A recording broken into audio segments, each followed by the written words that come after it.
好，各位同學，今日咧同大家簡介一下關於新高中 ICT 一科係啲乜嘢啦。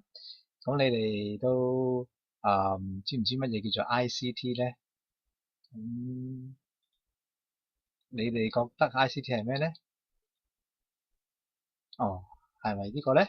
呢個係我哋飲嘅咧就係 ICT，但係咧我哋就讀嘅咧就係正式名咧就叫做 Information and Communication Technology。咁幾實呢個名咯喎。I 就係 information，C 就係 communication。咁有啲人咧就要係 computer 咯，咁但係其實唔係 computer，係 communication 通訊嚇。information 就資訊 ，communication 通訊 ，technology 即係技術。咁我哋係分開有資訊通訊同技術嘅嘢讀。好，咁咧就我簡單講講啦。呢一個科嘅課程嗰個架構係點樣嘅咧？咁咧我哋就分開三部分嘅。咁第一部分咧就係一個必修部分啦。咁第二部分係選修嘅。第三咧就係 SBA 啊。咁咧就一定要做晒呢三樣嘢。咁首先睇 compulsory 嗰部分啦。compulsory 咧就係一啲基礎嘅知識嚟嘅，啲電腦基礎嘅知識。咁就有呢幾部分嘅information processing、communication system fundamental、internet and its application、basic programming concept、social implication。咁 elective 嗰部分咧，我哋讀咧就係 multimedia production and website development， 即係喺啲多媒體製作啦，同埋網頁設計嘅。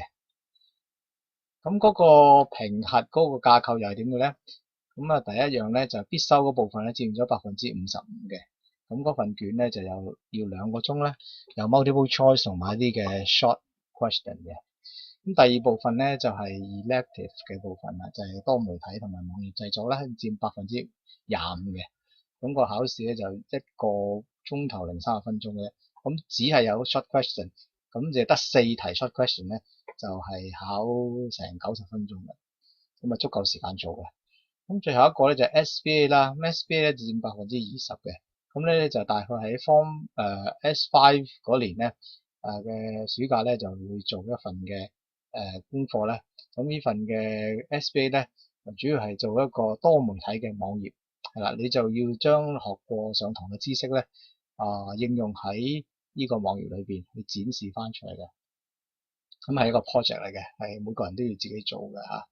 咁就成個暑假你可以 specify 個暑假去做啦。咁中六嘅時候去交嘅。好啦，咁我哋呢科咧就係唔需要話背誦好多資料嘅，咁亦都冇嗰啲 essay type 嘅 questions 嘅。答親嗰啲題目咧都係啲短答題嚟嘅啫嚇。好啦，我哋簡單講講個課程內容啦。咁 compulsory 嗰部分咧，就首先 A 咧就係一個 information processing 嗰啲資訊嘅處理啦。咁有呢5部分嘅。譬如話喺應用喺日常生活嘅一啲嘅資訊科技啦，譬如呢個 e-commerce 啦，電子商貿啦，咁政府裏邊點樣用一啲smart card 一啲個人資料嘅使用啊。咁另外就一個咩叫 data processing cycle 嘅，呢個 processing cycle 咧就資訊點樣由 data 轉換成一啲 information 嘅。咁亦都會學一啲關於二進制嘅運算啦，好多嘅電腦嘅數據咧都係用二進制去做嘅。咁點樣處理呢啲二進制，我哋都會去學呢個。咁另外會學一啲應用軟件啦，包括咗有 word processor 啦、spreadsheets 啦、試算表啦、PowerPoint 啦，點樣PowerPoint 裏邊我哋教授一啲關於 presentation 嘅技巧嘅。咁另外有啲 chart， 咁跟住咧我哋去第二部分嘅 compulsory 咧就係講一個 computer system。computer system 咧就係講一啲硬件嘅部分。咁硬件譬如一個電腦裏邊有邊幾個部分啦，咁就跟住又學下啲電腦嘅每一部分嘅各方面嘅硬件裏邊啲構造啦。咁另外又學下咩叫軟件，軟件有啲叫操作系統啦 ，operating system 啦。咁另外咧必修部分嘅好大部分咧又會講關於 internet 同佢應用internet 網絡啦，點樣鋪線啊、WiFi 啊等等嗰啲嘅部分啦。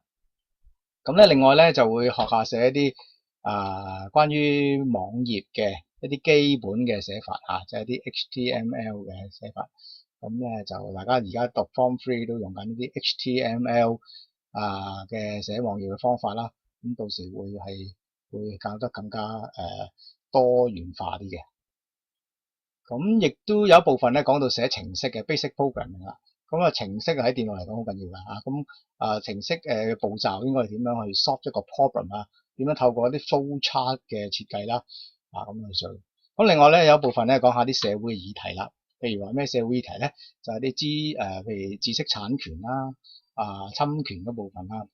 咁點樣我哋可以咧就係電腦病毒非法入侵hacking cracking 呢啲嘅議題啦。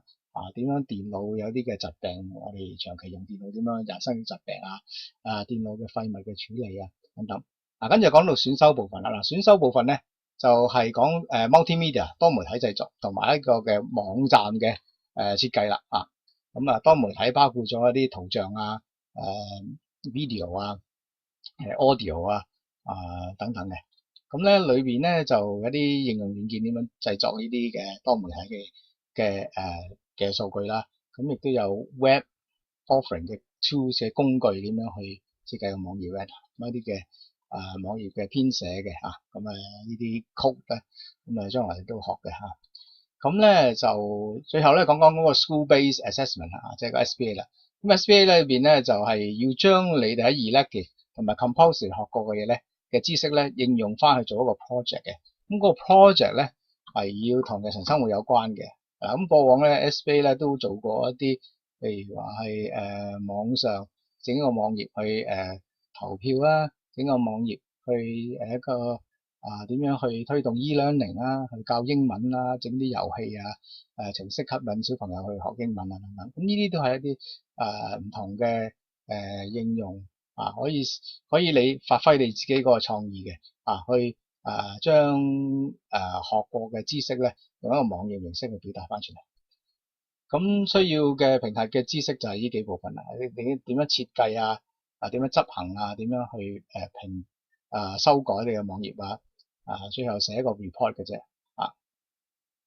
咁咁同我問啦，咁到底我有咩條件先適合讀 ICT 嘅咧？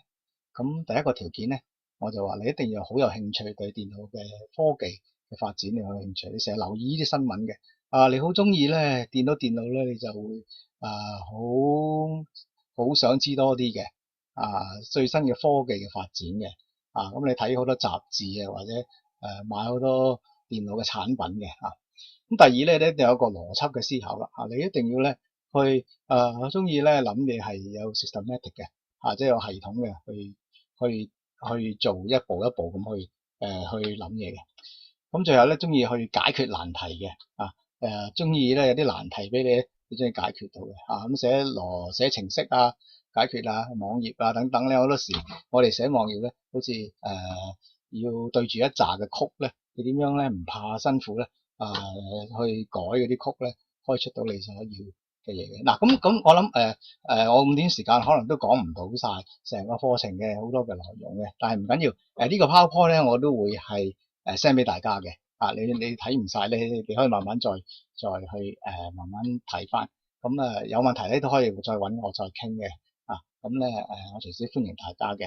好啦，今日嘅 presentation 到呢度係啦，咁多謝大家收聽，好，拜拜。